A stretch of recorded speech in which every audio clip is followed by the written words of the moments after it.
Good morning, everybody. Good morning. Good morning. Hope everybody has had a blessed weekend.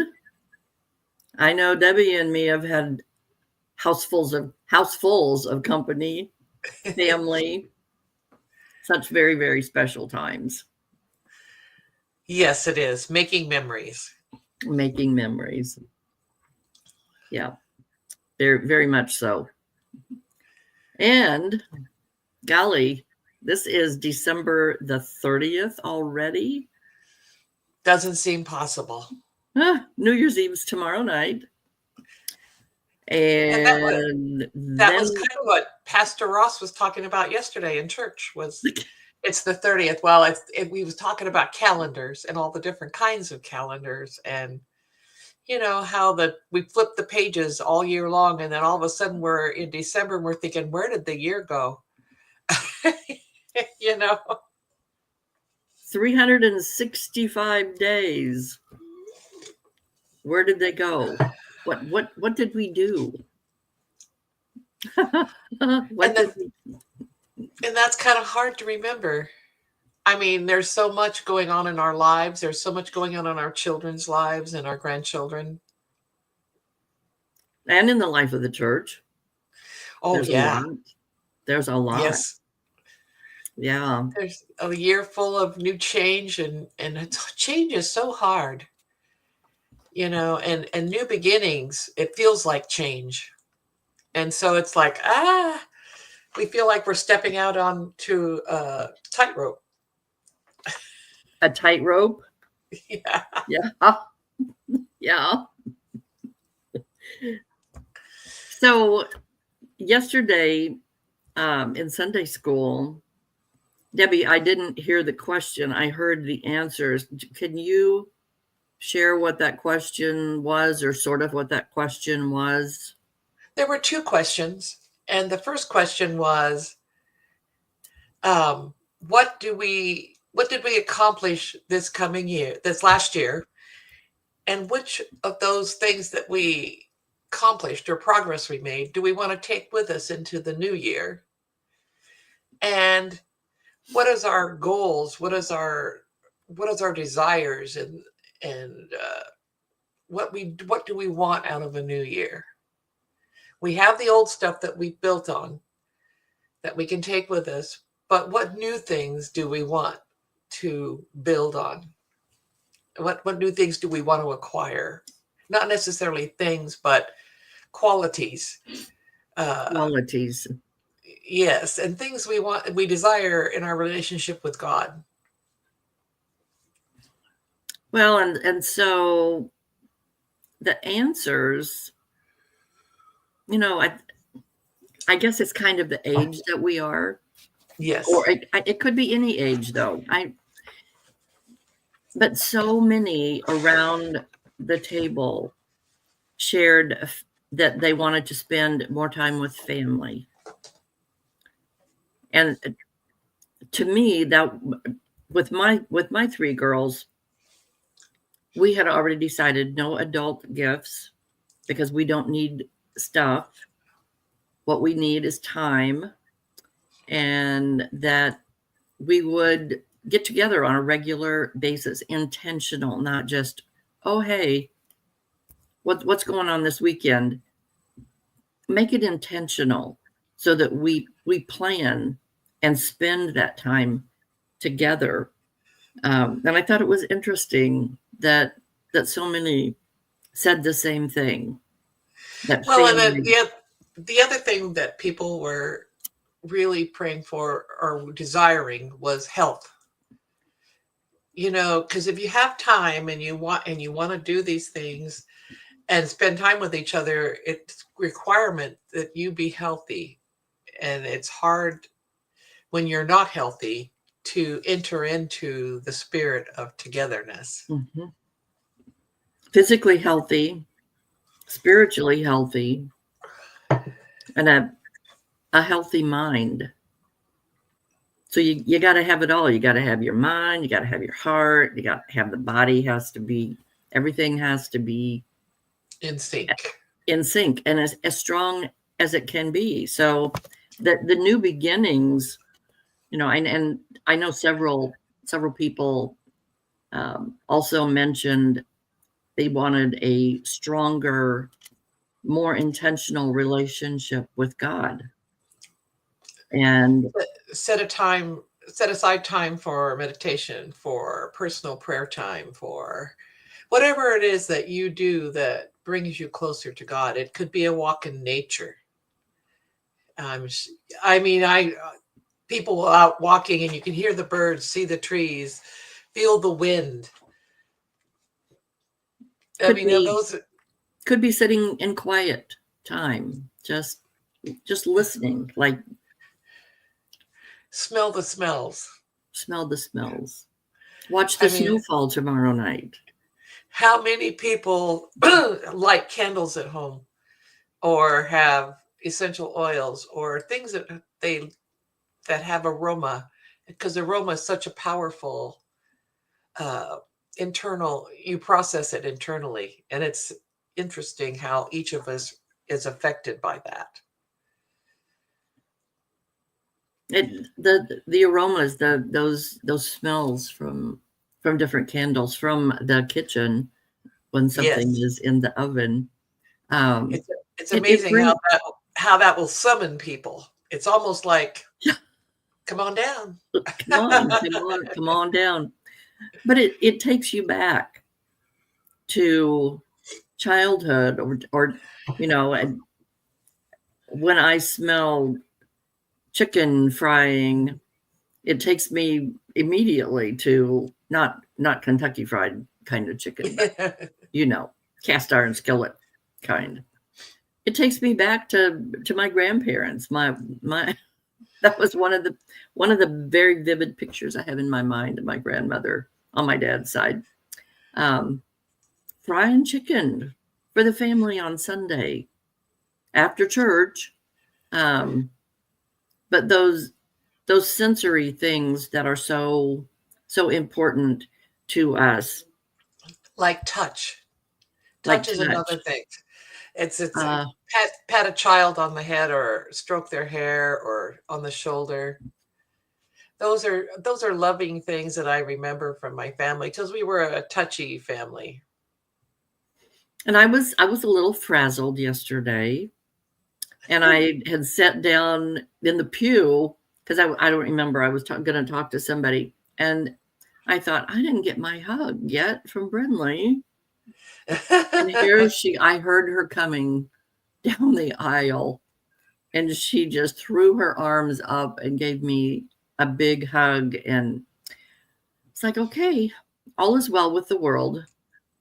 Those hugs, those personal contact. And I It's a think over the last a week, I would say, how many times I was so blessed with so many hugs, from the grandkids and from my children, and my extended family, from Jim's family yesterday. It was wonderful. And I know I am very blessed. I'm very fortunate that I am in that situation. And I know that there are those who are listening that don't have that. And I want to just reach out and give you a big hug, because it is so important. Yes, that's what's kind of like what we were doing during the pandemic because it was Yes. so recent. It's fresh in our memories where we had to live on virtual hugs versus These the kind. physical. Yeah, And sometimes, versus yes, and sometimes you have to give yourself a hug. But it was so hard in that way for me as a social person. I mean, I require a certain amount of yeah, socialization. Otherwise, I'm just not, it's like, pleasant. what do you mean I have to stay at home? What do you mean I I can't? mean, by myself or with you, again. Oh, golly. So I guess, how do we set up those times that we have to make an intentional plan, an intentional effort to spend more time with family, to develop that relationship with God, to make that stronger, to slow down and take care of ourselves. Because, like we were talking before, and Debbie said, if we don't take care of ourselves and we aren't strong physically, spiritually, and emotionally, we can't take care of somebody else. We can't help pull them up. We can't pour from an empty well. That is, yes. And We this have to morning, keep I hope filling it. everyone has a coffee cup that you can fill yourself up with if you've been, you know, a little bit running dry because you've been so busy. And I hope now that we can take a little bit of time and be a little less busy because our activities are going to gradually slow down. Family will be going home and we'll be at home again, and take that time and think of it as a blessing. Because while there were many blessings when we had the busy and when we had the family, now is the time where we fill ourselves up again, so that when we meet again, we can each fill up each other. But fill yourself up now while it's quiet. And I read this article that was written by Barton Goldsmith. He is an award-winning psychotherapist and humanitarian. He's written 8 books, and it's a lot about self-care. And I thought, wow, it was even titled "A Time of New Beginnings: Embrace Happiness."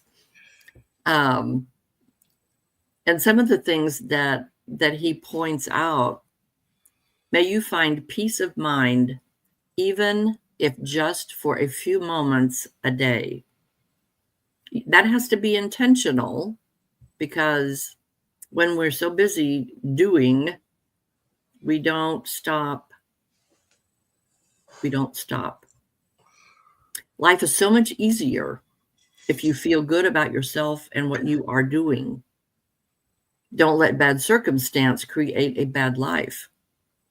Peace really does come from within, and you can find it if you just take a little time to look.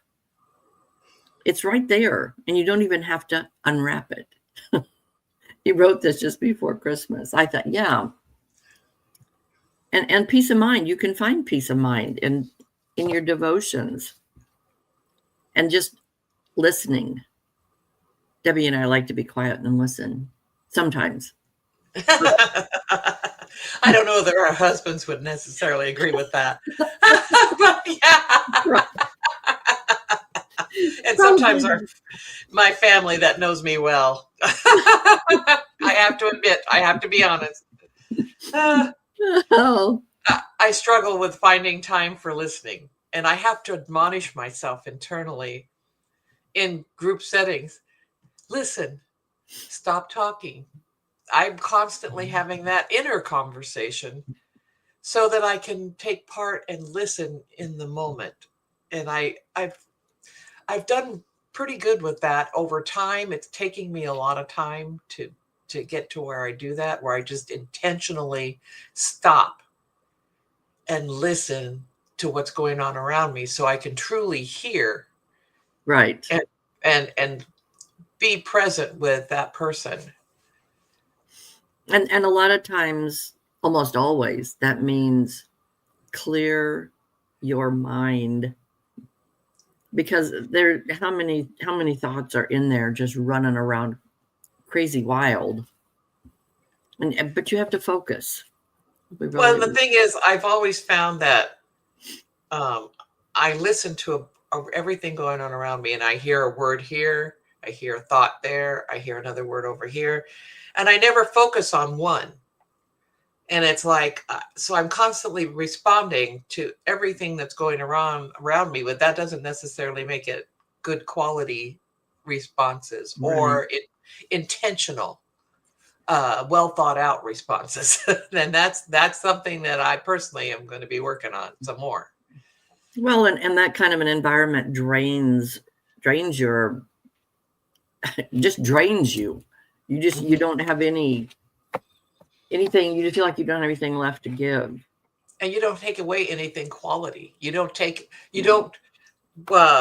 in the message for you, and you just get pieces of it. You never get the whole message. So you wonder why you're never quite there. It's because you're responding to all the Too much. stimulus in your life. Too much stimulus. So the second thing was, I wish you love the greatest healer. The love in your life is a gift that can't be purchased. Some people who don't have love in their lives but want it may make up excuses and try to blow it off. Don't believe them, because everybody needs love. Everybody needs somebody that can support them and help them, give you those hugs, those words of affirmation. And then may your community offer you support and understanding. And that's, community is not the place where the city that you live in. Community is your friends, your church, maybe it is your neighbors, your family. And then how can we serve our community as well? I love the story that Roma shared, Jim's sister, at Sunday school, about her neighbor and how she has become more present in her neighbor's life, and how that has, helped her grow, developed a close friendship. And even though there's an age difference, she has built a strong friendship with that person. And I thought to myself, they're filling each other up. It's what we do for each other. Yeah. Well, and that's what Carolyn said yesterday morning too, that her friend needs her more, and that she is able to step up and to do what her neighbor or what her friend needs for her to do, and just to be there, just to listen, just to share a meal. Or take in the trash can for her. Or take in the trash can, or take it out. Well, yes. Yes, and that's a simple thing, but that blesses someone. A small act like that can be huge for the other person. Yeah. And then the other thing that he says, I wish you the gift of forgiveness. And I think that is one of the things that is on my list for adding to 2025. Forgiveness. Let it go. Let it go. Let God and let it go. Bring me new beginnings. I think that's what we're kind of asking for. We're asking for new beginnings. And so, I challenge you that are listening, and Debbie, I challenge you, go to the internet and search references to new beginnings in the Bible. I was amazed what it was pulling up. So Matthew 7:7, yes, ask, and it will be given to you. Seek and you will find. Knock and it will be opened to you. What better beginning? Just ask. Knock and it will be opened to you. 2 Corinthians 5:17. Therefore, if anyone is in Christ, he is a new creation. The old has passed away. Behold, the new has come.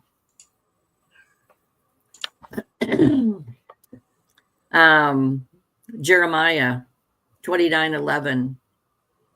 For I know the plans I have for you, declares the Lord, plans for welfare and not for evil, to give you a future and a hope. And Philippians 4:13. This is one we need to remember every morning of every day of 2025. I can do all things through him who strengthens me. Because without the mind, the heart, and the physical, if we don't have God's strength within us, we can't help anybody else. No, you're absolutely right about that, Sue. And I also found when I did a little bit of a search just a minute ago, Genesis. Yes, Talk about beginnings. in the beginning. God confirms his covenant. Then God blessed Noah and his sons and told them, be fruitful and multiply, fill the earth, all the animals of the earth, all the birds of the sky, all the small animals that scurry along the ground, and all the fish in the sea will look on you with fear and terror. I have placed them in your power. I have given them to you for food, just as I have given you grain and vegetables. And that's in the beginning. I mean, look at all the things he did In the beginning. in the beginning because he loved us. And Lamentations 3:22 through 24. The steadfast love of the Lord never ceases. His mercies never come to an end. They are new every morning. Great is thy faithfulness. The Lord is my portion, says my soul. Therefore, I will hope in him. How many songs have we heard with those words? I mean, I'm sure there are several in the hymnal. And then there's Deuteronomy 3:23 through 25. At the same time, I begged God, God, my master, you let me in on the beginnings. You let me see your greatness. You let me see your might. What God in heaven or earth can do anything like what you've done. Please let me in also on the endings. Let me cross the river and see the good land at Jordan, the lush hills, and the Lebanon mountains. But I like the first part more than the last part. I can wait for the endings. I want to live in the beginnings at this point in my life. So Right. I'm going to pray that God keeps bringing us all new beginnings. I pray that too. For everyone, regardless of where we are in our life, regardless of what our situation is, that we focus. We have to focus and be intentional about our relationship with God in this new year. This new year isn't, the days aren't different than last year. It's us who are different, and we need to make those choices. Am I going to be happy with just carrying 2024 forward? Or is there stuff I need to leave behind? What do I want to take with me? What do I need to add or start doing in 2025? It's kind of like we carry around all our negativity in a sack and we have it slung over our shoulder and we're dragging it around with us.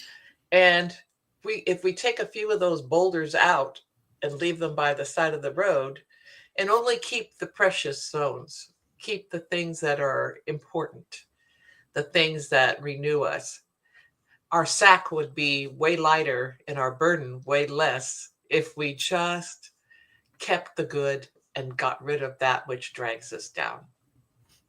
And the good, talking about the gunny sack on your back, the good stuff doesn't weigh anything. There's no weight to the good stuff. And that's what we want to keep. The bad stuff, the negative, The joy. We want to keep the joy. Keep the joy. Keep the hope. Keep the love. Keep the peace. Yes. Oh, those are familiar words. We want to take Advent with us into the new year. Oh, that's it. We want to take Advent with us. But it's hard to remember to keep Christmas all year. So Christmas was a time of reminding us of all the things that we have.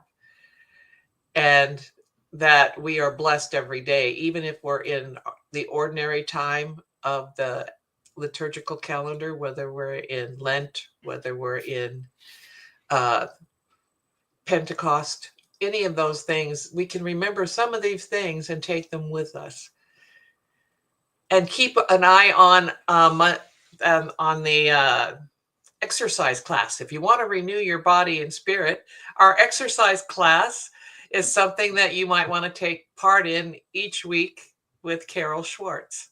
Tuesday at 1:00. It's important to keep yourself healthy in mind and body, and she's doing her part to help. So we want to always encourage her and encourage ourselves to participate. And Pat Bounds has a faith and friendship group that meets on the first Wednesday of the month at noon. I think that's Wednesday. No, don't hold me to that. We'll clarify that for you next week. And we're going to keep you posted on what's coming up for Lent, because we'll be entering Lent right after Epiphany, not far. And so be sure and stay tuned for further announcements. Yes, for what's happening at First United Methodist Church. One of the things that Pastor Ross talked about yesterday, he challenged us.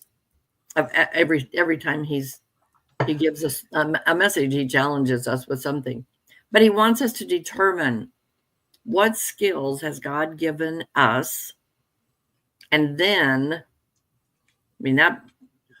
I was going to say that probably is the easier part of the challenge. How do we use those skills in God's kingdom? How do we use our skills in 2025, our talents, the gifts? Well, and the thing about that is, I think that a lot of people wonder what their gifts are. And I can't help but think that perhaps that's a new challenge for our church this coming year, is to do a gift study. So help people define their gifts. Just because you think you have a certain gift does not mean that you don't have anything else, that you don't have other things that God is hoping you're going to, water and take care of and develop. So I think that, Pastor Lydia, perhaps we should study about the gifts and determine and do some learning about what our gifts are and what we can do to use them in our church. Because we're all in our church for a reason. We all bring something different to the table. And maybe we could work more efficiently if we had confidence in what our gifts were, rather than wondering, I wonder what my gift's at. I don't think I have that gift. Those are conversations we all have with ourselves. So let's add that for 2025. I think that would be excellent. And then let's have opportunities already lined out for those who take the course, or whatever format that looks like. But have specific things that we need help with this, and this matches your talent and your time available. And maybe it's something very, very small, or maybe it's a bigger project, or maybe it's something that we need 2 or 3 people to work on. And maybe it's not a lifelong commitment. No, it's like you find a new team, a new family, a new community to work with in harmony. And that's kind of what Pastor Ross was talking about too. We need to rebuild the temple, but we don't need to rebuild the temple like Ezra did. Not that kind of temple, but the temple of our working relationship, our outreach in the church. That can be. Maybe he could call us to a new change in our outreach. Yes. Absolutely. Or to refine what we already have. I mean, there's many callings, many opportunities, but which one is for us? And we will help you do that. Which 5 is for us. Which 10 is Which for five us. is yes, which 5 is for us, and we will help you find that. That's right. There's a We place for promise everyone. we can help you do that. That's right. Oh, well, like Debbie said, we will be making sure that you have specific activities that you can join us, either online or in person. Lots of opportunities for 2025 to refresh our mind and our hearts, our spirits. And there's that exercise class. That's right. A new you. A new you, complete. Yeah, we can help you have a complete new you, and it will benefit the church and the members and our outreach as well. So let me close with the prayer. Father, thank you for the opportunity to have a new start. Too many times I have strayed from my relationship with you. In times of distress and worry, I choose to try and handle things on my own. Moments of frustration, anger, and sadness have flooded my body. In those conflicting times, I chose to stay away from you. I neglected to seek your help. Father, forgive me. You are the way, the truth, and the light. I ask you once again to guide me on the path to a new start in life. Thank you for searching and finding me again. Thank you for never leaving me alone. Amen. Amen. And we will take him with us into 2025 because we can't do it alone. And we'll see you next year. Oh, yeah. Happy New Bye-bye. Year.